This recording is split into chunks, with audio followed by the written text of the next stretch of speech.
Akala ng marami, tapos na ang kwento ni Chris Aquino.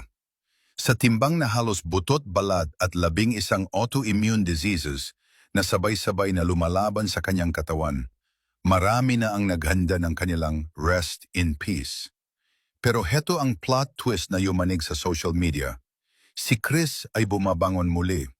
Sa gitna ng 6 na buwang preventive isolation, kung saan bawal siyang hawakan at lapitan, natutunan ni Chris ang pinakamahalagang aral. Hindi alahas, hindi ratings, kundi ang simpleng paghinga ng walang sakit.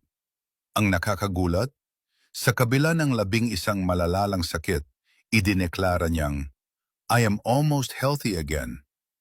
Plano na niyang bumalik sa camera para sa isang lingguhang interview. Hindi lang siya ang queen of all media, siya na ngayon ang queen of survival.